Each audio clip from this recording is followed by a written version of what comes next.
حضرت عیسیٰ کی گواہی کا منظر دیکھنے کے بعد ہم دونوں نے حوض کی طرف بڑھنا شروع کر دیا۔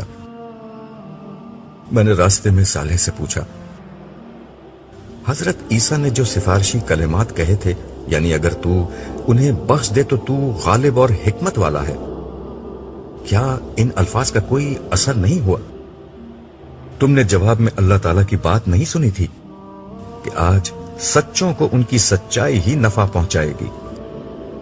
ہاں سنی، مگر اس سے تو بظاہر یہ لگتا ہے کہ ان کی سفارش قبول نہیں ہوئی۔ نہیں، ایسا نہیں ہوا۔ اللہ تعالیٰ نے اپنا قانون واضح کر دیا ہے۔ قانون یہ ہے کہ پیغمبر کی لائی ہوئی تعلیم کو سچ تسلیم کرنا اور اپنے عمل سے اس کی تصدیق کرنا کامیابی اور نجات کی بنیادی شرط ہے۔ اللہ تعالیٰ کی بات کا مطلب یہ تھا کہ جس کسی نے یہ بنیادی شرط پوری کر دی، اس کے ساتھ اللہ تعالیٰ اب درگزر کا معاملہ کریں گے۔ یعنی جو غلطیاں ایسے لوگوں سے ہوتی رہیں اور انہوں نے ان پر توبہ اور اصلاح نہیں کی، ان پر اللہ تعالیٰ اپنی رحمت سے گرفت نہیں کر رہے۔ ہر نبی اپنی امت کی اسی طرح دبے لفظوں میں سفارش کر رہا ہے اور کرے گا، مگر اس کے نتیجے میں سرے دست صرف اتنی ہی رعایت مل رہی ہے۔ اس وقت کوتاہیاں معاف ہو رہی ہیں، جرائم نہیں، اور یہ کوتاہیاں جنہیں معمولی سمجھ کر توبہ نہیں کی گئی تھی، بہرحال اسی طرح کی خواری کا سبب بنی ہے جو تمہاری بیٹی لیلا کو اٹھانی پڑی تھی۔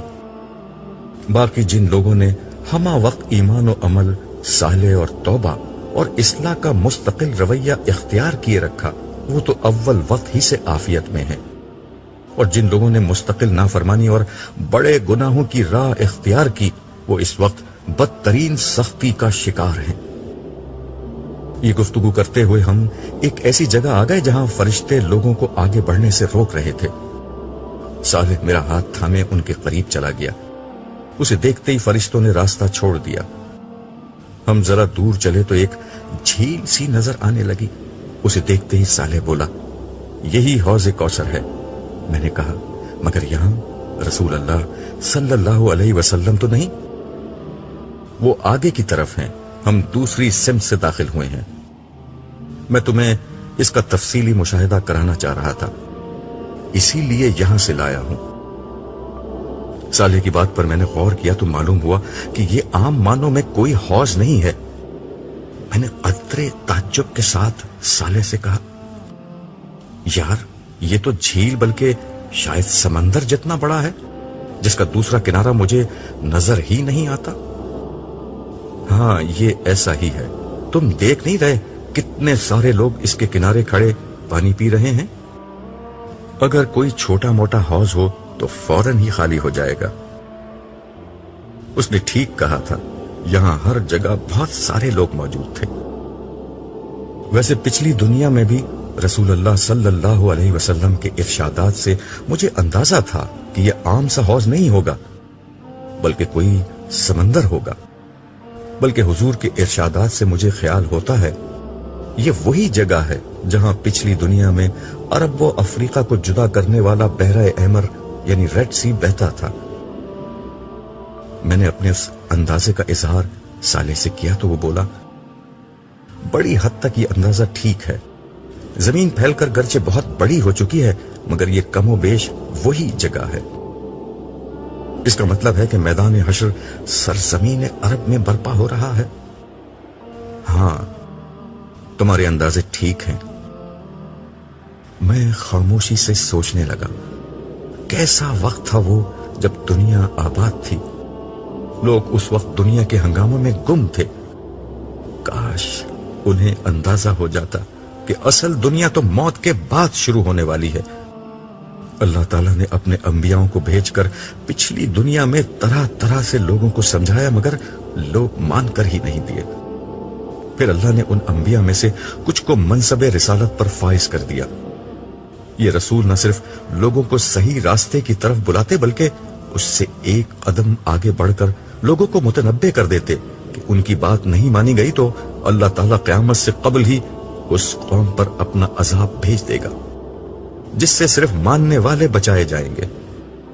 چنانچہ قوم نوح، عاد، سمود، قوم لوط، قوم شعیب، آل فرعون اور خود قریش مکہ کے ساتھ یہی ہوا۔ ان اقوام کے رسولوں نے انہیں اللہ کے عذاب سے ڈرایا، مگر جب وہ نہ مانے تو قیامت سے قبل ہی دنیا میں انہیں عذاب دیا گیا۔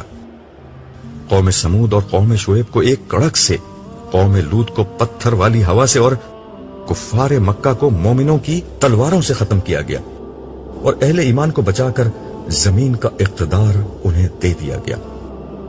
اور کسے معلوم نہیں تھا کہ صحابہ کرام کو کس طرح چند برسوں میں دنیا کا حکمران بنا دیا گیا۔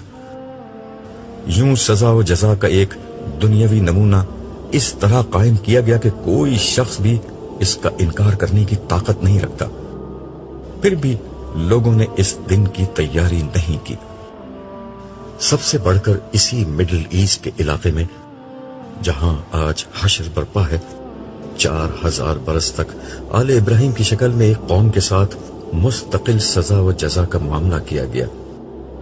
اولاد ابراہیم کی 2 شاخوں یعنی بنی اسماعیل اور بنی اسرائیل کے ساتھ اللہ کا قانون یہ رہا کہ اگر وہ فرما برداری کرتے تو خدا کی رحمت انہیں دنیا میں نوازتی، اور نافرمانی کرتے تو دنیا میں قومی حیثیت میں سزا پاتے۔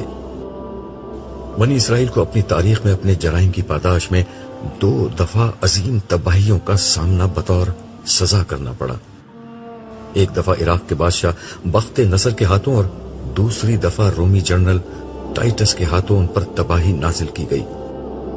اسی طرح امت مسلمہ کو بھی ان کے جرائم کی بنا پر 2 دفعہ بڑے پیمانے پر سزا دی گئی، ایک دفعہ تاتاریوں کے ہاتھوں اور دوسری دفعہ یورپی اقوام کے ہاتھوں انہیں تباہی اور غلامی کی ذلت کا سامنا کرنا پڑا۔ اس سزا کے ساتھ جب کبھی وہ توبہ اور رجوع کرتے تو ان پر حکومت و انعامات کے دروازے کھل جاتے۔ اس کی ایک مثال وہ تھی جب تاتاریوں کے ہاتھوں مکمل تباہی کے بعد مسلمانوں نے ان تک اسلام کا پیغام پہنچایا تو تھوڑے ہی عرصے میں برباد شدہ مسلمان دوبارہ دنیا کی عظیم سپر پاور بن گئے۔ مگر افسوس کہ لوگوں نے سزا و جزا کے اس کھلے ہوئے معاملے کو دیکھ کر بھی قیامت کی سزا و جزا کی حقانیت کو سنجیدگی سے نہیں لیا۔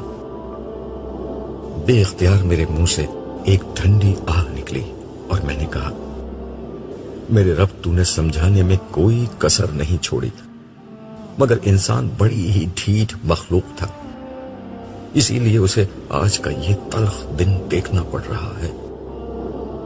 صالح نے میرا جملہ سن کر لمحہ بھر کے لیے مجھے دیکھا اور بولا، نہیں، ہر انسان ایسا نہیں تھا۔ دیکھ لو تمہارے ارد گرد حوض کوثر پر کتنے سارے لوگ ہیں۔ میں نے اس بات میں سر ہلایا مگر کچھ بولا نہیں۔ وجہ صاف ظاہر تھی، صالح یہاں موجود لوگوں کو دیکھ رہا تھا اور میں باہر حشر میں موجود لوگوں کے خیال میں تھا، جن میں میرا اپنا بیٹا جمشید بھی شامل تھا۔ میں میدان حشر میں اس کی تلاش میں لوٹا تھا، مگر حضرت عیسیٰ کی گواہی کا منظر دیکھ کر میرا حوصلہ جواب دے چکا تھا، اس لیے سرے دست اس کا معاملہ میں نے خدا پر چھوڑنے کا فیصلہ کیا۔ ہم آگے بڑھ رہے تھے، ایک جگہ پہنچ کر صالح نے مجھ سے کہا، چلو اب کوثر کے VIP لاؤنج میں چلتے ہیں۔ میں نے اس کی بات پر کوئی تبصرہ نہیں کیا، مگر مجھے اندازہ تھا کہ صالح کیا کہہ رہا ہے، تاہم اس نے اپنی بات کی وضاحت خود ہی کر دی۔ آخرت کی کامیابی حاصل کرنے والوں کے 2 درجات ہیں، ایک وہ جنہوں نے دین کو فرائض و واجبات کے درجے میں اختیار کیا، بندوں اور خالق کے حقوق ادا کیے اور خدا کے ہر حکم کی پابندی کی، یہی لوگ جنت کی کامیابی حاصل کرنے والے ہیں۔ ان میں سے کچھ لوگ وہ تھے جنہوں نے فرائض سے بڑھ کر قربانی کے مقام پر دین کو اختیار کیا، بدترین حالات اور مشکل ترین مواقع پر صبر و استقامت کا ثبوت دیا، نیکی اور خیر کے ہر کام میں سبقت اختیار کی، ہر حال میں حق کو اختیار کیا اور اس کے لیے ہر قیمت دی، خدا کے دین کی نصرت، اس کی نفل عبادات، اس کے بندوں پر خرچ اور ان کی خدمت کو اپنی زندگی بنا لیا۔ یہی وہ لوگ ہیں جو آج آخرت کے دن VIPs میں شامل کیے جائیں گے۔ ان کی نعمتیں، ان کے درجات، خدا سے ان کا قرب اور ان کا مقام و مرتبہ ہر چیز عام جنتیوں سے کہیں زیادہ ہے۔ یہ ایسا ہی ہے جیسے دنیا میں ہر معاشرے میں ایک عوام الناس کی کلاس ہوتی ہے اور ایک اشرافیہ یعنی ایلیٹ اور ہائی جنٹری ہوا کرتی تھی۔ آج قیامت کے دن یہی ہو رہا تھا۔ کامیاب عوام الناس کو میدان حشر کی سختی سے بچا کر حوض کوثر کے پرفضا علاقے میں ٹھہرایا گیا ہے، اور جنت میں بھی انہیں اچھی جگہ ملے گی۔ ظاہر ہے کہ یہ بہت بڑی کامیابی ہے، مگر اس سے بھی بلند ایک درجہ خدا کے مقربین کے لیے ہے۔ یہ اہل جنت کا اعلیٰ درجہ ہے۔ اس کی حقیقت تو جنت میں داخلے کے بعد ہی سامنے آئے گی، لیکن کوثر کے پاس بھی یہ اہتمام کیا گیا ہے کہ اعلیٰ درجے کے اہل جنت کی اقامگاہ الگ بنائی جائے۔ ہم وہیں جا رہے ہیں۔ وہ لمحہ بھر کے لیے ٹھہرا اور میری آنکھوں میں غور سے دیکھتے ہوئے کہنے لگا، کیونکہ ہمارا عبداللہ عام اہل جنت میں سے نہیں، بلکہ ایک سردار اور ہر اعلیٰ مقام کا حقدار ہے۔ میں نے اس کی بات سن کر اپنا سر جھکا دیا۔ ہم ایک ایسی جگہ داخل ہوئے جہاں کا حسن شاید الفاظ کی گرفت میں نہیں آ سکتا تھا۔ جھیل کا برف کی مانند سفید اور بے آمیز پانی زمین کے فرش پر چاندنی کی طرح بچھا ہوا تھا۔ جھیل کی سطح پرسکون اور ہموار تھی، اور اس کو دیکھنے سے ہی نگاہوں کو عجب طرح کی تسکین مل رہی تھی۔ جھیل کے کنارے ایسے چمکدار موتیوں کے بنے ہوئے تھے جو اندر سے خالی تھے۔ کنارے کے پاس انتہائی تبیز اور ملائم قالین بچھے ہوئے تھے، جن پر چلتے ہوئے تلووں کو ناقابل بیان راحت مل رہی تھی۔ ان پر شاہانہ اور آرام دہ نشستیں موجود تھیں۔ شیشے سے زیادہ شفاف میزوں پر سونے اور چاندی کے گلاس ستاروں کے مانند جگمگا رہے تھے۔ جھیل سے ایسی مہک اٹھ رہی تھی جس سے مشام جہاں معطر ہو کر رہ گئے۔ میں نے ایک نشست سنبھالتے ہوئے سالے سے پوچھا، یہ اتنی اچھی خوشبو کہاں سے آ رہی ہے؟ حوض کی تہ میں جو مٹی ہے وہ دنیا کی کسی بھی خوشبو سے زیادہ معطر ہے، اسی کا یہ اثر ہے۔ سالے نے جھیل سے ایک گلاس بھرا اور میرے سامنے رکھتے ہوئے کہا، مزے کرو۔ میں نے ایک گھونٹ لیا۔ دنیا میں نے اس کی صرف تشبیہات سنی تھی، دودھ، شہد وغیرہ، مگر یہ ان سب سے کہیں زیادہ بہتر مشروب تھا۔ گرچہ میں پہلے بھی جام کوثر پی چکا تھا، مگر اس ماحول میں پینے کا مزہ ہی کچھ اور تھا۔ باہر میشر میں سخت اور چل چلاتی دھوپ تھی، مگر یہاں شام کے جھٹپٹے کا منظر تھا۔ ٹھنڈی خنک اور سبک ہوا چل رہی تھی۔ بالکل سورج ڈوبنے سے پہلے کا سما محسوس ہوتا تھا۔ سفید آسمان پر شفق کسی لالی چھائی ہوئی تھی۔ یہ شفق کہیں گہری سرخ تھی، کہیں نارنجی اور کہیں زرد۔ آسمان کے یہ رنگ جھیل کے سفید پانی پر اپنا عکس یوں پھیلائے ہوئے تھے کہ گویا کوئی گوری چٹھی دوشیزہ سر پر رنگ برنگا دوپٹہ پھیلائے ہوئے ہو۔ بلا شبہ یہ ایک انتہائی دلکش اور خوبصورت منظر تھا۔ میں نے ارد گرد نظر ڈالی۔ مجھے یہ بالکل کسی پکنک پوائنٹ کا منظر لگ رہا تھا۔ لوگ ٹولیوں میں تنہا تنہا اور اپنے اہل خانہ کے ہمراہ اس جھیل یا حوض کے کنارے کھڑے اور بیٹھے اور آپس میں خوش گپیاں کر رہے تھے۔ سب لوگ بے حد خوش اور مسرور نظر آتے تھے۔ ان کے چہروں پر پھیلا سکون اور اطمینان یہ بتانے کے لیے کافی تھا کہ ان لوگوں نے پالا مار لیا ہے۔ یہ موت، دکھ، بیماری، غم اور تکلیف کے ہر امکان سے دامن چھڑا کر ابدی اور سچی خوشی کے سامنے آ کھڑے ہوئے تھے۔ ختم نہ ہونے والی کامیابی، مان نہ پڑنے والی خوشی، کم نہ ہونے والی لذتیں، فنا نہ ہونے والی زندگی اور واپس نہ لی جانے والی آسائشیں آج ان کے قدموں میں تھی۔ کتنی کم محنت کر کے کتنا زیادہ صلہ ان لوگوں نے پا لیا تھا۔ اس کامیابی کا جشن مناتے ہوئے ان کے قہقہوں کی آوازیں دور دور تک سنی جا رہی تھیں۔ ان کے چہروں کی مسکراہٹیں ہر طرف بہار بن کر چھا رہی تھی۔ انہیں دیکھ کر مجھے اپنے بیوی بچوں کا خیال آیا۔ صالح نے میرا خیال میرے چہرے پر پڑھ لیا اور بولا، آؤ چلو لگے ہاتھوں تمہیں تمہارے گھر والوں سے بھی ملوا دیتے ہیں، انہیں بھی یہیں بلوا لیا گیا ہے۔ مجھے سب سے پہلے لیلا نے دیکھا۔ وہ باقی گھر والوں کے ساتھ حوض کے کنارے ایک نشست پر بیٹھی تھی، مگر شاید اس کی متلاشی نگاہیں مجھے ہی ڈھونڈ رہی تھیں۔ اس نے مجھے دور سے دیکھ لیا تھا۔ وہ نشست سے اٹھی اور دوڑتی ہوئی میرے پاس آئی اور مجھ سے لپٹ گئی۔ وہ کچھ بول نہیں رہی تھی، بس روئے جا رہی تھی۔ میں دیر تک اس کا کندھا تھپکتا رہا، پھر میں نے اسے خود سے جدا کیا اور اس کی شکل دیکھنے لگا۔ میں نے آخری دفعہ جب اسے میدان حشر میں دیکھا تھا تو وہ وہاں بہت بدحال تھی، مگر اب میری بیٹی پریوں کی مانند حسین لگ رہی تھی۔ اسے یوں دیکھ کر میں نے بے اختیار اللہ تعالیٰ کی اس رحمت کا شکر ادا کیا جس کی بنا پر آج وہ مجھ سے آ ملی تھی۔ میں نے اس سے کہا، لیلا، مصیبت اور تکلیف کے دن ختم، اب خوشی اور راحت ہمیشہ تمہارا مقدر رہے گی۔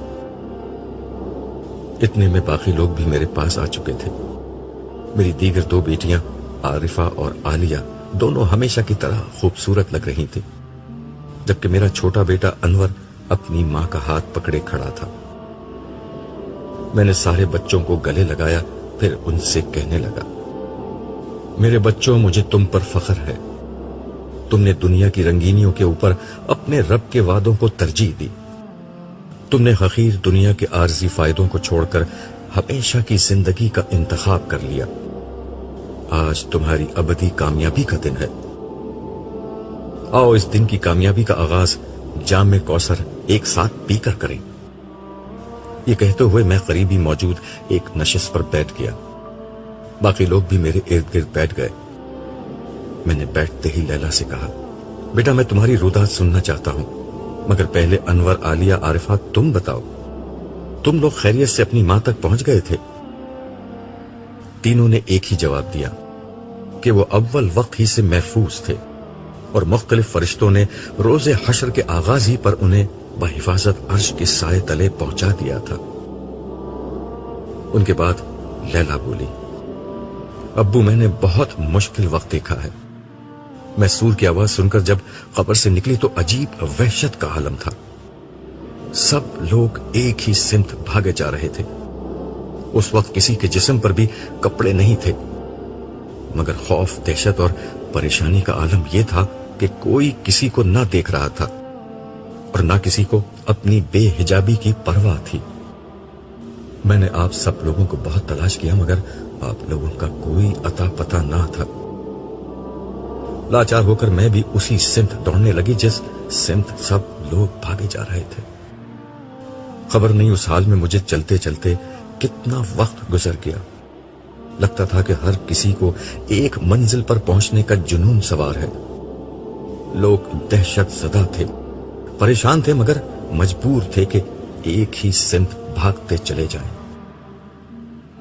میں نے اس کی بات کاٹ کر کہا، یہ سور اسرافیل کا اثر تھا کہ ہر شخص میدان حشر کی طرف دوڑنے پر خود کو مجبور پاتا تھا۔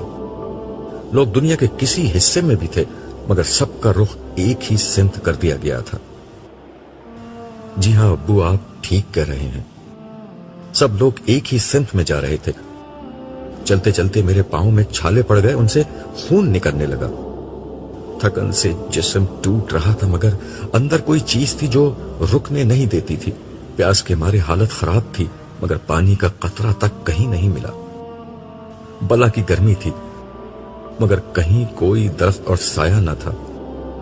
ابو سارے راستے سوائے چٹیل میدان کے کچھ نہیں ملا۔ پہاڑ، دریا، سمندر، درخت، کھائی، غرس، نہ کوئی نشیب تھا نہ فراز۔ کیا بتاؤں کیسا اذیت ناک سفر تھا۔ دنیا ہوتی تو میں تھک کر گر جاتی، مر جاتی، مگر یہاں تو نہ گرنا نصیب میں تھا نہ مرنا۔ ناچار دوڑتی رہی۔ پھر کیا ہوا؟ انور نے تعصف آمیز لہجے میں دریافت کیا۔ اسی طرح چلتے چلتے نہ جانے کتنے عرصے میں میدان حشر تک آ پہنچی۔ مگر یہاں ایک دوسری مصیبت انتظار کر رہی تھی. ہر جگہ عجیب خوفناک فرشتے گھوم رہے تھے. ان کی شکل دیکھ کر ہی ڈر لگ رہا تھا. میرے ساتھ تو انہوں نے کچھ نہیں کیا، مگر دوسروں کو وہ بے دردی سے مار رہے تھے.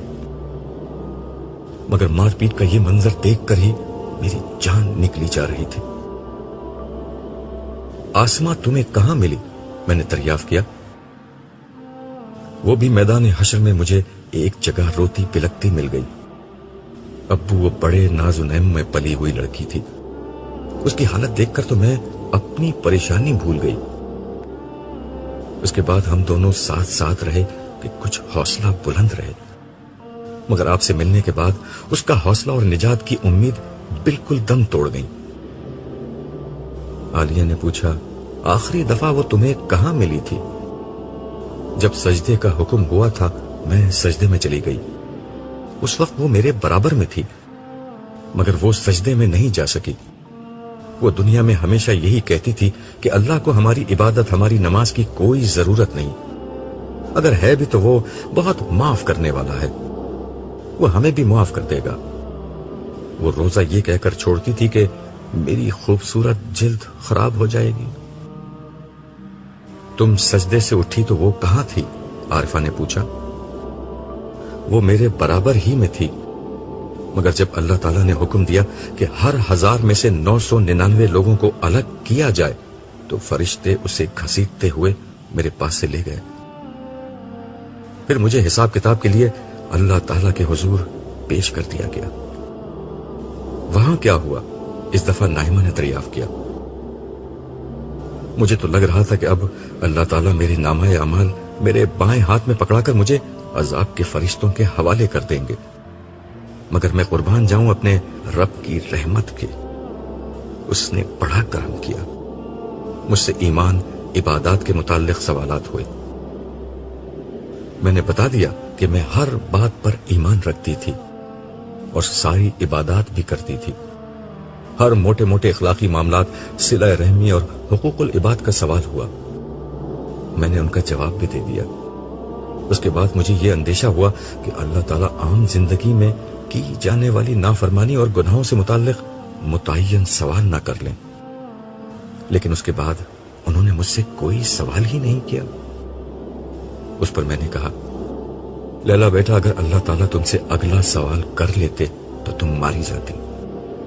وہ جس کو معاف کرنے کا فیصلہ کر دیتے ہیں اس سے کوئی ایسا سوال نہیں کرتے جس کا جواب نفی میں آنا یقینی ہو. یہ کام صرف ان لوگوں کے ساتھ ہونا ہے جن کو پکڑنا مقصود ہوتا ہے. انہوں نے تم سے صرف وہ پوچھا جس کا صحیح جواب تمہارے نامہ اعمال میں موجود تھا. باقی تمہارے گناہ گرچہ نامہ اعمال میں موجود تھے مگر انہوں نے جان بوجھ کر نظر انداز کر دیے. ہاں ابو، انہوں نے ایک بات مجھ سے آخر میں کہی تھی، وہ یہ کہ تم عبداللہ کی بیٹی ہو، تمہیں تو اس کے ساتھ ہی ہونا چاہیے. اس کے بعد انہوں نے فرشتوں سے کہا کہ اس کا نامہ اعمال دائیں ہاتھ میں دے کر اس کو اس کے گھر والوں کے پاس بھیج دو. اس وقت میری خوشی کا جو عالم تھا میں اسے بیان نہیں کر سکتی. صالح جو میرے برابر ہی میں بیٹھا تھا اس کی بات سن کر کہنے لگا، تمہاری بخشش عبداللہ کی وجہ سے نہیں ہوئی ہے، البتہ تمہارے درجات تمہارے والد کی وجہ سے بلند ہو گئے ہیں. تم اس وقت حوض کوثر کے VIP لاؤنج میں بیٹھی ہو. جانتی ہو تم پر اور تمہارے بھائی بہنوں اور والدہ پر یہ مہربانی صرف تمہارے باپ عبداللہ کی وجہ سے ہے. یہ اللہ تعالیٰ کی خصوصی عنایت ہے کہ کامیاب لوگوں میں سے جس شخص کا درجہ سب سے بلند ہوگا اس کے قریبی اعضاء کو اللہ تعالیٰ اس کے ساتھ جمع کر دیں گے. اس پر عالیہ نے کہا، جبھی ہم بھائی بہنوں کے خاندانوں کے کسی فرد کو یہاں آنے کی اجازت نہیں ملی، صرف ہم بہن بھائیوں اور امی کو فرشتوں نے یہاں آنے دیا ہے. باقی لوگ بھی یہاں ہیں مگر انہیں پیچھے ٹھہرایا گیا ہے. یہ سن کر نائمہ کے چہرے پر کرب کے گہرے آثار طاری ہو گئے.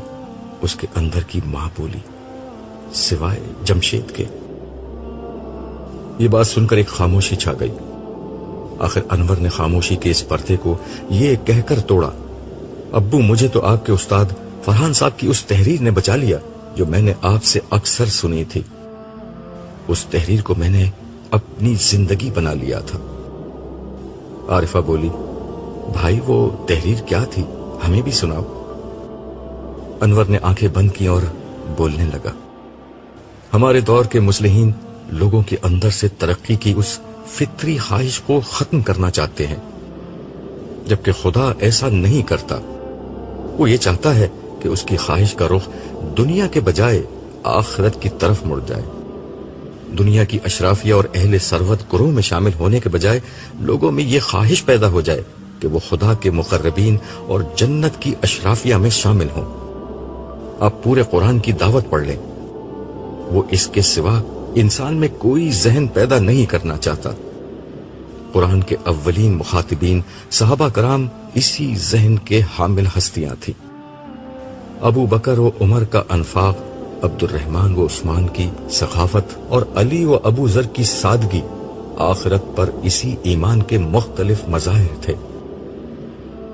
آخرت پر ایمان آدمی میں جو تبدیلی لاتا ہے، اسے سمجھنے کے لیے قرآن کی اس آیت کو ملاحظہ فرمائیے۔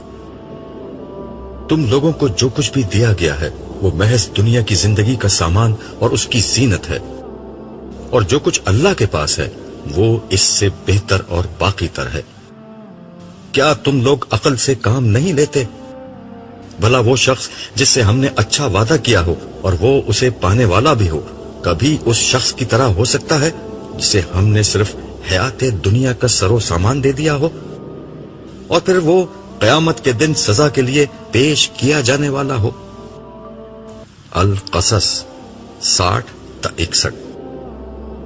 آپ اندازہ کریں، جس شخص کے دل میں صرف اس ایک آیت پر پکا یقین ہو، اس کی زندگی کس طرح گزرے گی۔ ایسا شخص مال کماتے وقت خدا کی اس نافرمانی کا خطرہ نہیں مول لے سکتا جس کا نتیجہ جہنم کی آگ ہے۔ اس کے مال کا بہترین مصرف اپنی ضروریات پوری کر کے آخرت کی ابدی اور زیادہ بہتر زندگی کی آزمائش و زیبائش ہوگی۔ وہ دنیا میں کسی بھی نعمت کے حصول کے لیے آخرت کو کبھی خطرے میں نہیں ڈالے گا۔ وہ دنیا کے گھر سے پہلے آخرت کے گھر کی فکر کرے گا، اور دنیا کی گاڑی سے پہلے آخرت کی سواری کی سوچے گا۔ اخلاق باختہ عورتوں کے اریاں اور نیم اریاں وجود پر نگاہ ڈالنے کی وقتی لذت کے لیے وہ ان حوروں سے محرومی گوارا نہیں کرے گا جن کا چاند چہرہ، حسن دلکش اور ابدی شباب کبھی نہیں ڈھلے گا۔ گھر والوں کی ضروریات اور خواہشات اسے کبھی کسی ایسے راستے پر نہیں لے جا سکتی جو آخرکار جہنم کی دہلیز تک جا پہنچتا ہو۔ بیوی بچوں سے اس کی محبت اسے مجبور کرے گی کہ وہ انہیں بھی جنت کے راستوں کا مسافر بنائے، ان کی تربیت کرے، انہیں وقت دے، انہیں بتائے کہ جینا تو صرف آخرت کا جینا ہے، کامیابی تو صرف جنت کی کامیابی ہے، یہ دنیا دھوکے کے سوا کچھ نہیں۔ جہاں ہم سے پہلے بھی بے گنتی لوگوں کا امتحان ہوا اور ہمارا بھی امتحان ہو رہا ہے۔ چند برسوں کی بات ہے، نہ ہم رہیں گے نہ امتحان کے یہ صبر آسمان لمحے۔ کچھ ہوگا تو خدا کی رحمت ہوگی، اس کی جنت ہوگی، ختم نہ ہونے والی نعمتیں ہوں گی، عزت و اکرام کی رفتیں ہوں گی، لہجوں میں وقار ہوگا، چہروں پر نکھار ہوگا، صالحین کی پاکیزہ قربت ہوگی، دوست احباب کی پر لطف صحبت ہوگی، ہیرے جواہرات کے محلات ہوں گے، مشک و عنبر کے باغات ہوں گے، سندر و حریر کی آرائش ہوگی، یاقوت و مرجان کی زیبائش ہوگی، دودھ اور شہد کی نہریں ہوں گی، مائے مصفہ کی لہریں ہوں گی، سونے چاندی کے شجر ہوں گے، آب و شراب کے ساغر ہوں گے، فرشتوں کے سلام ہوں گے، مرغ و ماہی کے طعام ہوں گے، غرض عیش و سرور اور حور و ختام کی یہ ابدی دنیا، آب و شراب اور قصر خیام کی یہ ابدی دنیا، جاہ و حشم اور لذت و انعام کی یہ ابدی دنیا، چین و سکون اور لطف و اکرام کی یہ ابدی دنیا، وہ دنیا ہوگی جہاں کوئی دکھ نہ ہوگا، کوئی غم نہ ہوگا، کوئی مایوسی نہ ہوگی، کوئی پچھتاوا نہ ہوگا، کوئی محرومی نہ ہوگی، کوئی محدودیت نہ ہوگی۔ بد نصیب وہ نہیں جسے فانی دنیا نہیں ملی، بدنصیب وہ ہے جسے یہ ابدی دنیا نہیں ملی۔ اس آخری بات پر انور کی آواز بھرا گئی۔ اسے شاید اپنے بھائی جمشید کا خیال آ گیا تھا، مگر اسے معلوم نہ تھا اس نے یہ تحریر سنا کر میرے لیے جمشید کے صدمے کے ساتھ میرے استاد فرحان صاحب کا صدمہ بھی جمع کر دیا ہے۔ میں نے دل میں سوچا، شاید میدان حشر میں بھی ہمیں کچھ نہ کچھ غم دیکھنے ہی ہیں۔ یہ صرف جنت ہی ہے جہاں داخلے کے بعد ہر غم اور ہر پریشانی ہمیشہ کے لیے ختم ہو جائے گی۔